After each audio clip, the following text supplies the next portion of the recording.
کہ امام ابو الجوزا اوس بن عبداللہ روایت کرتے ہیں کہ آقا علیہ الصلوۃ والسلام کے وصال کے بعد صحابہ کرام کا دور ہے.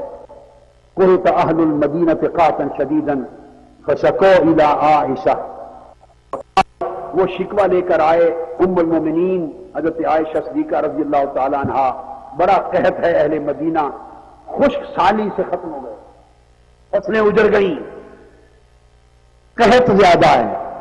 اب حضرت ام المومنین عائشہ صدیقہ رضی اللہ تعالی عنہا نے ان سے یہ نہیں فرمایا کہ جاؤ نماز استسقاء کرو، اللہ سے بارش مانگو، نہیں. حدیث کے لفظ سنیے، فشکوا الی عائشہ رضی اللہ تعالی عنہ، شکایت لے کے آئی، فقالت انظروا قبر النبی صلی اللہ علیہ وآلہ وسلم فاجعلوا منه قبا الى السماء حتى لا يكون بينه وبين السماء سقف. حضرت ام المومنین نے فرمایا جاؤ روضہ رسول پر، اگر قحط ہے بارش نہیں ہوتی تو حضور کی قبر انور پر جاؤ اور جا کے قبر انور کے اوپر چھت میں سوراخ کر دو، اور ایسا سوراخ کرو کہ روضہ رسول اور آسمان کے درمیان کوئی پردہ نہ رہے. فَاجْعَلُوا مِنْهُ قُبًا إِلَى السَّمَاءِ، صحابہ کرام گئے، انہوں نے آسمان تک سوراخ کر دیا اور چھت میں کوئی پردہ نہ رہا. حَتَّى لَا يَكُونَ بَيْنَهُ وَبَيْنَ السَّمَاءِ سَقْفٌ قَالَ فَفَعَلُوا فَمُطِرْنَا مَطَرًا حَتَّى نَبَتَ الْعُشْبُ وَسَمِنَتِ الْإِبِلُ حَتَّى تَفَتَّتْ مِنَ الشَّحْمِ فَسُمِّيَ عَامَ الْفَتْحِ. انہوں نے سوراخ کر دیا، اسی وقت قبر انور کا پردہ اور آسمان کے مابین ہٹنے کی دیر تھی، پردہ کوئی نہ رہا. ایسی موسلادھار بارش ہوئی کہ مدینہ پاک کی وادی میں ہر سو سبزہ اگایا، اور اتنا سبزہ اگایا کہ کھا کھا کے اونٹ فربا ہو گئے، اور ایسے محسوس ہوتا تھا کہ اونٹ چربی سے پھٹ جائیں گے. اور اتنی بارش ہوئی، اتنی سیرابی ہوئی کہ اس کا نام مدینہ کی تاریخ میں عام الفتح، یعنی پیٹ پھٹنے کا سال رکھ دیا گیا. سبزے کھا کھا کے جانوروں کے پیٹ پھٹنے کو آتے تھے.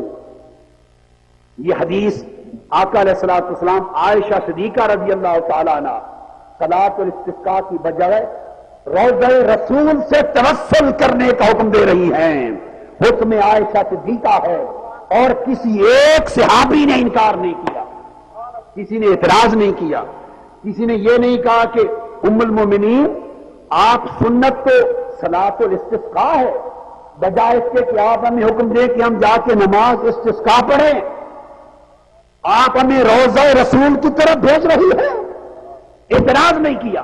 اور سب صحابہ نے جا کے حضور کی قبر انور سے توسل کیا تو پتا چلا کہ قبر مصطفیٰ سے بعد از وصال توسل کرنا حکم عائشہ صدیقہ ہے اور اجماع صحابہ. مدینہ پاک جائیں تو جا کے دیکھیے. اب بتاتا ہوں.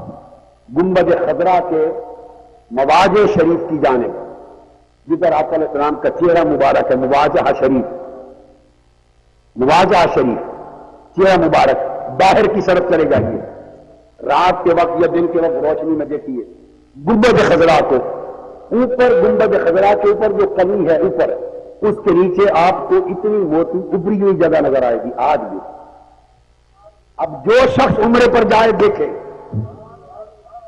ابری جگہ نظر آئے گی، اور اس ابری ہوئی جگہ کے ساتھ چھوٹا سا رفتہ یا زنجیر سبز رنگ کا گنبد خضرا کا رنگ کر دیا گیا، وہ بھی اس کے ساتھ چپکا ہوا ہے، آج تک چپکا ہوا ہے.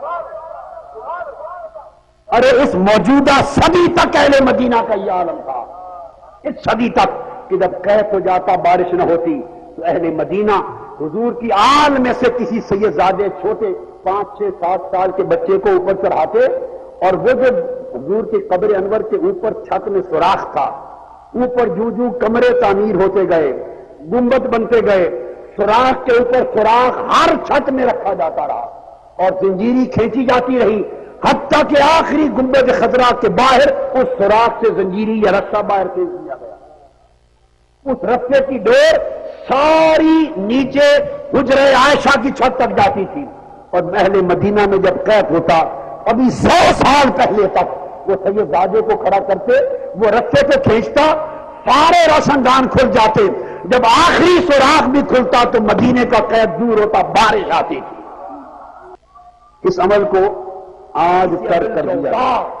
ام المومنین عائشہ صدیقہ کا حکم ہے، اس میں کسی نے آ کے آقا کو بھی نہیں پکارا، روضہ پہ کھڑے ہو گئے اور قبر رسول سے توسل کیا تو پتا چلا کہ روضہ رسول سے اور گنبد خضرا سے بھی وہ فیض ملتا ہے جو تاجدار کائنات خود عطا کرتے ہیں۔